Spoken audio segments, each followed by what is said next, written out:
Okay, so there's been a lot of news in trucking circles about, and I've certainly talked about it, about, English language proficiency enforcement, non-domiciled CDL holders, and the federal rule. And by the way, I saw an article that said that the majority of comments about that federal rule, basically doing away with non-domiciled drivers, the majority of the comments, about 2-to-1, were against that emergency rule. Now, they said a lot of people were just like, hey, I'm a non-domiciled driver, or I know non-domiciled drivers, and we're just supporting our family, blah blah blah, right?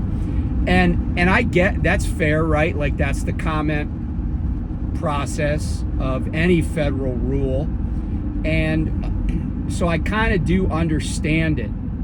What I do think is interesting is that there is this comment process, and only about a third of the people, there's always people talking about it. There's always people talking about open borders and immigrants taking jobs, but only a third of the comments are in favor of that emergency rule. So I don't know if it's because you got to get on a computer, you got to get on a government website, you got to be able to write in English. I don't know what the reason is, but if you really are in, because every federal rule has a review and comment period. And the comments do matter, a lot of times. I don't think they're going to matter in this instance. But as I said before, I don't know if that rule is going to stand. There are already several lawsuits about it. So I don't know if it's ultimately going to stand. And part of it might just be because of process, not necessarily what the rule does. It might just be because of process. But anyway, getting into this idea of licensure and who gets to have a CDL in this country, I've mentioned before that it's a really kind of interesting conundrum, in that the federal government exercises regulatory control over the trucking industry to some extent, but they do not regulate licensure. Like, the federal government is the one that licenses pilots, right? So the federal government sets the rules for who can get a pilot's license. And one of the rules, for example, that I know about, I don't have a pilot's license. One of the rules I know about is that after a certain age, and I think it's 70, somebody can't be like a commercial airline pilot of a large plane. And I think that might be a plane that has at least, holy crap, a fox just ran in front of me. It's kind of weird to see a fox out during the day. My rule of thumb has always been, if you see a raccoon or a fox during the day, they're probably rabid. Anyway, and there might be some people that do have pilot's licenses that know the rules, but essentially, what we're talking about is CDL licenses, right? Which I know is redundant. CD licenses, commercial driving licenses, are issued by states, and states, by and large, set the rules. Now, there are some uniform standards, but somebody asked a question. They actually asked several questions in a comment to one of my videos, and they wanted to know about legal recourse or legal liability when it comes to foreign, non-domiciled drivers, or maybe even just drivers that came over here on green cards. And there is a difference. Drivers that came over here on green cards that have CDLs. Who could be held liable when they have an accident and, they kill some people, like we've talked about numerous times, right, over the past little bit. The incident in Fort Pierce, Florida, the guy making a U-turn. The guy in California that was 21 and under the influence and plowed into a line of stopped cars. The guy in Indiana that killed a guy who not only didn't have, was driving on an expired CDL, but the CDL wasn't even his. Like, he just doesn't have a license. That guy's in the country illegally. So the question is, the first question he asked is, could somebody file suit, somebody with an interest in the case? In other words, a survivor of somebody that was killed, or somebody that was injured, doing a personal injury suit. Could they sue a state that issued a license to one of these non-domiciled, green card, something like that? And let me just answer the question this way. First of all, in the case where the guy in Indiana killed a person in Indiana, the guy that was driving illegally, I mean, that guy was not, it was illegal for him to be in this country. It was illegal for a family member, who should also probably get prosecuted, to loan their CDL. I mean, this guy has illegality on so many fronts. But here's the crazy thing, right? No state issued him a driver's license. So there wouldn't be anybody to go after in that regard. And by the way, this guy is so sketch. He should be in jail for probably the rest of his life. I mean, he did all sorts of stuff. He's a fraudster. He's killed somebody. He's in the country illegally. He probably should spend a long time in prison. And then deport his ashes or something. Fly his ashes over whatever country he was from and dump them out. But anyway, that guy, there's no state to even implicate because he doesn't have a license. And that's what I've been talking about for a long time now, is just the idea that people don't even have licenses. Forget about the fact that they actually went through a system. A lot of these people on the road do not have CDLs, never have had CDLs. And I say a lot. I don't know if I can quantify it, but it wouldn't shock me to learn it's between 5 and 10%. And then when you include people that have expired CDLs, no medical cards, that's significant. And that's not on any state, except if you want to say enforcement. But get back to the original question. Could you sue a state? And the answer, I had a professor who was a lawyer in an undergraduate business law class, and he used to have this saying, you could sue the Bishop of Boston for bastardry, but will you win? And that's always the question, right? Like lawyers, any lawyer wants to know how they're getting paid. Well, if you're taking a case on a contingency, that means you want to know if you can win. Is there a chance you're going to win? And the answer probably is no. But there's always exceptions, right? There's exceptions to the hearsay rule.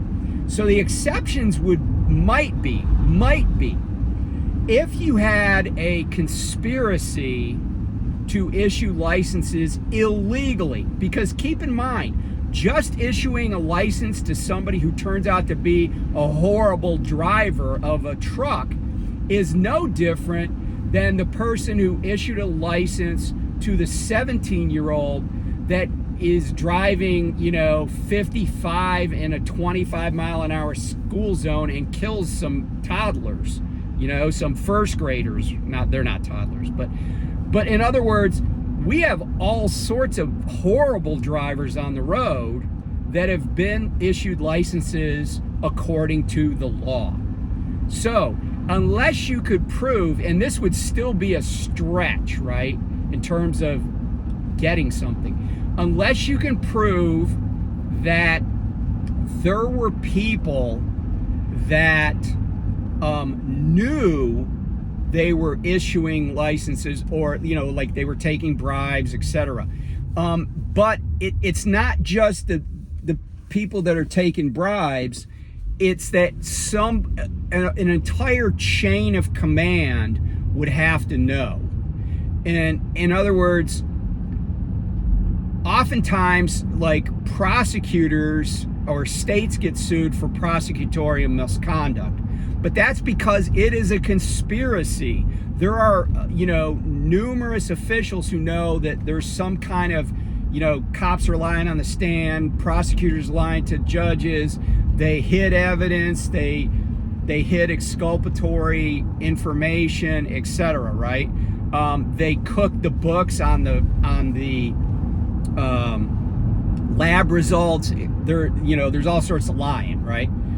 But it's really hard to say that somebody who issued a license according to the law is ever going to be found guilty. I mean, you're not even going to survive a motion to dismiss in that case.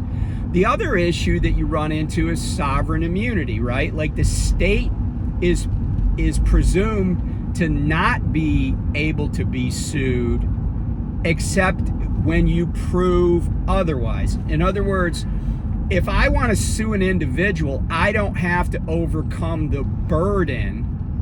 And when I say an individual, I mean not some government employee, not some cop, for example. But if I just want to sue an individual who's not a government employee or wasn't acting in their capacity as a government employee, I don't have to overcome the burden of immunity. But in a case where a state is implicated, you have to overcome the burden of immunity. You have to ask for permission to sue them. Now, in some cases, there's like the Federal Tort Claims Act that basically greases the skids on stuff like that. But I think it would be extraordinarily unlikely that you could survive a motion to dismiss for suing somebody for who they issued a license to, unless you could prove like some conspiracy, unless you could show something beyond just, oh, they did what they followed the law, even though if you don't like the law, right? That's the problem, right? If they're doing it according to the law, there's nothing you can do about it. Okay, so then the question was, well, could I sue, and this person asked me a series of questions. Well, could I sue a shipper or receiver that gives a load to a person who gets in one of these wrecks and harms somebody? And the answer is sort of nuanced. There have been several cases where brokers have been sued because they picked a company to haul a load, and it turned out that that company or the driver was sketchy and was had a terrible driving record, and they crashed and killed somebody. Brokers have been sued for that. But here's the crazy thing, right? Brokers have all basically gotten out of those lawsuits. Now, could it happen, right? Like, it begs the question, how much responsibility are we going to put on somebody for the actions of another party? And here's why this is important. It really has to do with who we want to shift blame to and liability to in this country. And there are all sorts of crazy scenarios where when you let a law happen in one regard, it impacts lots of other laws, lots of other situations. I'll give you an example because that's my job. Okay, let's say that you knew that a guy who delivers pizzas in your town is a maniac. But yet you call and order a pizza, and it's that maniac that's going to bring your pizza. And I don't know if you ever seen Reno 911, where they used to bust the pizza delivery guys by saying by being way far away from the pizzeria, but offering them a big tip because they knew these guys would speed by them and they'd stop them. Well, if you if you, as a consumer, ordered a pizza from a place where the driver had a reputation for being a maniac, and then that driver kills somebody on the way to deliver your pizza, would you think it was okay that you might be held liable for essentially hiring that guy to deliver your pizza? And the answer for all of us, I know, is going to be no. We wouldn't do that. Now, I think a better way to hold shippers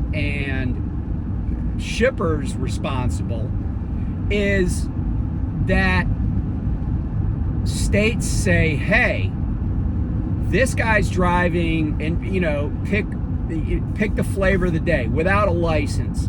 He's in this country, although in this country illegally is a different inquiry, but he doesn't have a valid CDL, doesn't have a valid medical card, has a truck that is not registered, has a truck that is not insured, has a truck that has, and it could be proved that when the guy left the shipper, the truck was not DOT eligible to be in service, was overweight.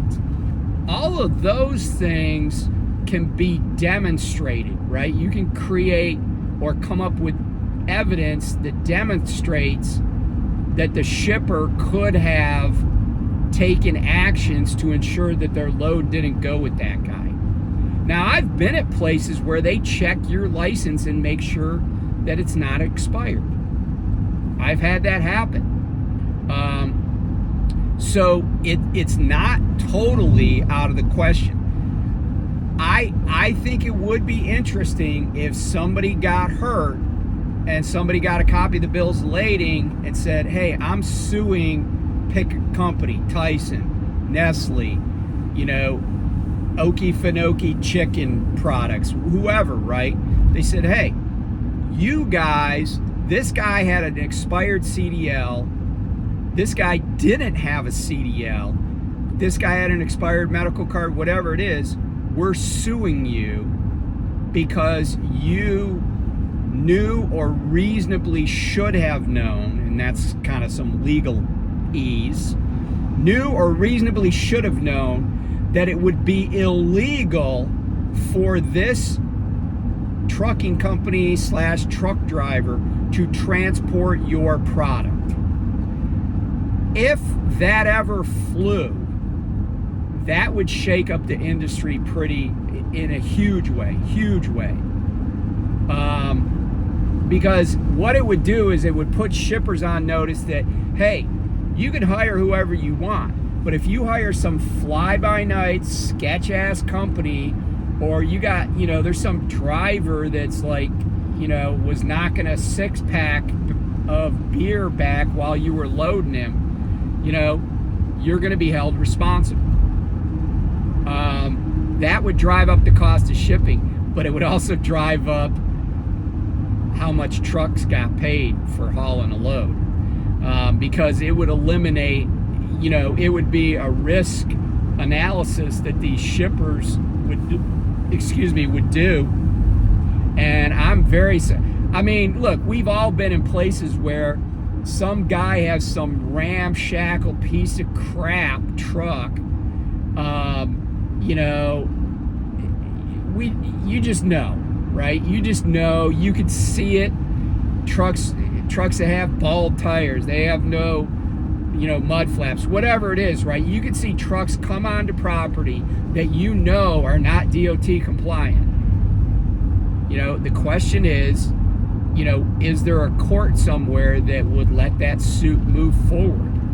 Because if there was, and on appeal, the shipper lost, because there would be an appeal, it would really reset the industry.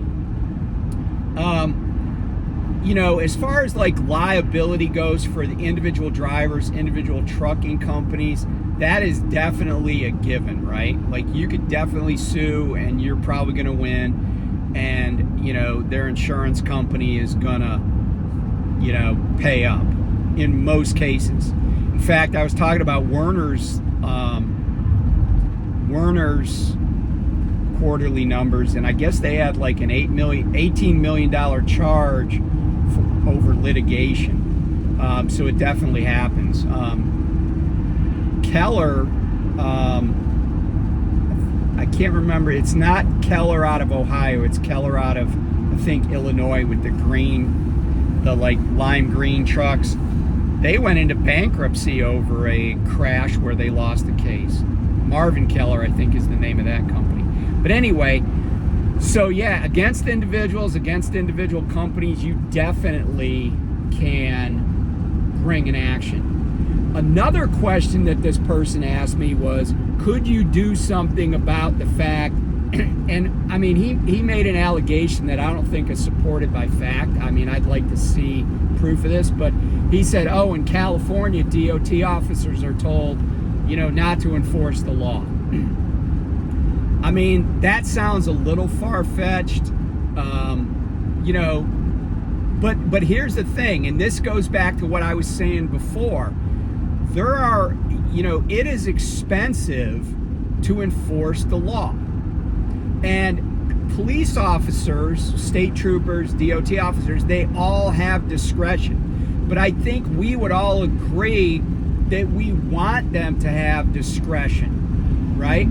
Like, discretion is you're speeding, but you don't get a ticket. You just get a warning. That's a cop using discretion. I don't think we want them to not have discretion. I don't think we want to say to every cop, every DOT officer, state trooper, whatever, if somebody's in violation of any law, you must enforce that law.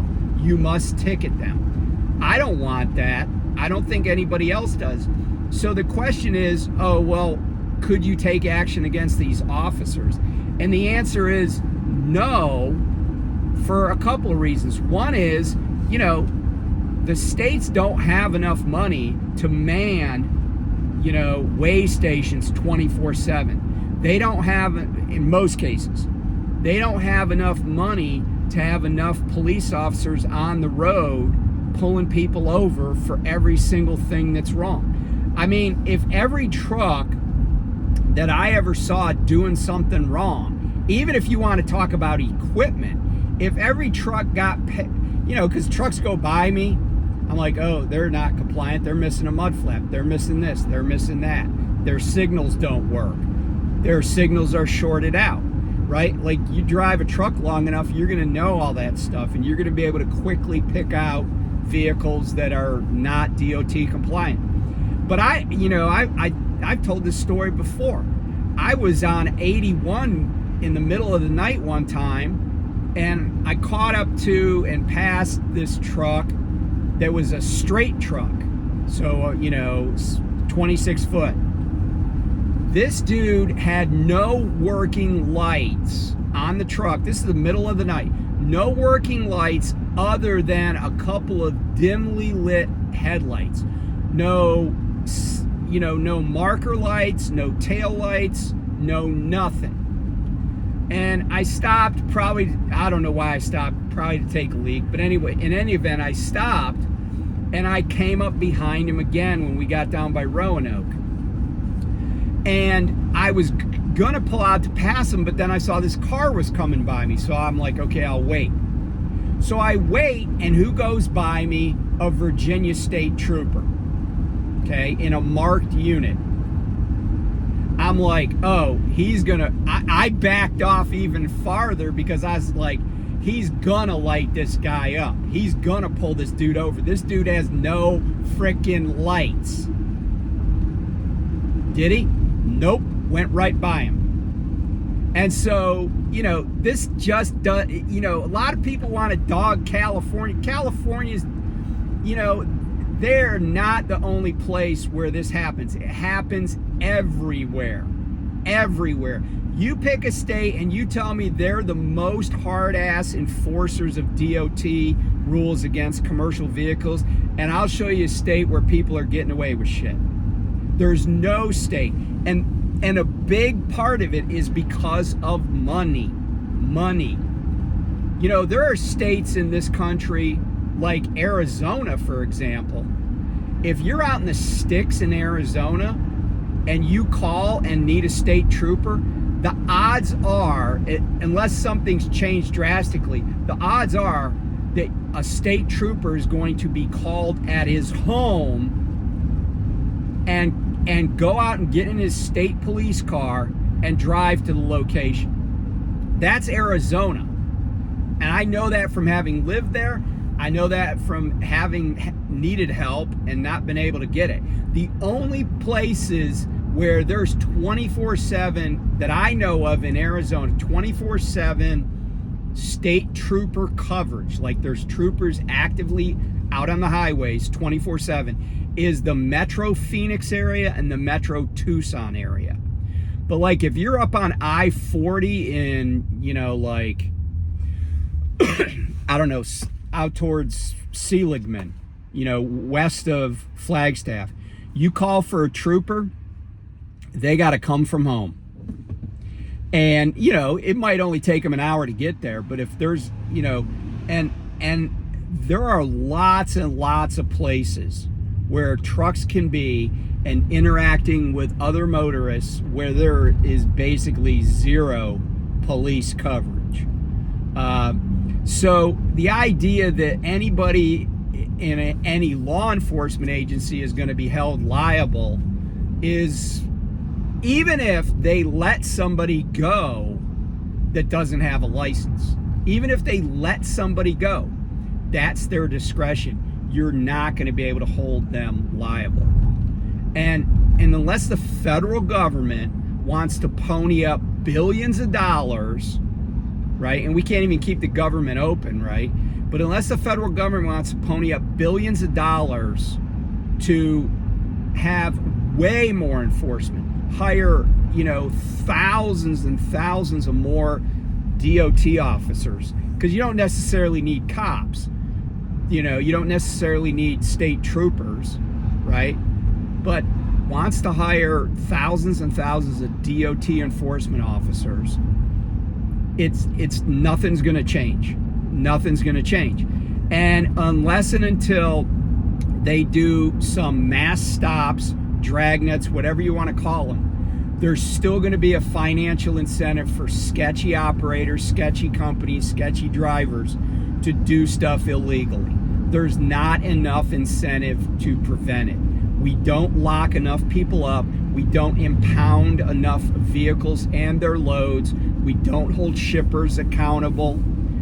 It's gonna, you know, there's gonna be some things done on the margins, but it's never ever going to cure the problem. So I hate to be the bearer of bad news, but that's the country we live in. That's the legal system we have.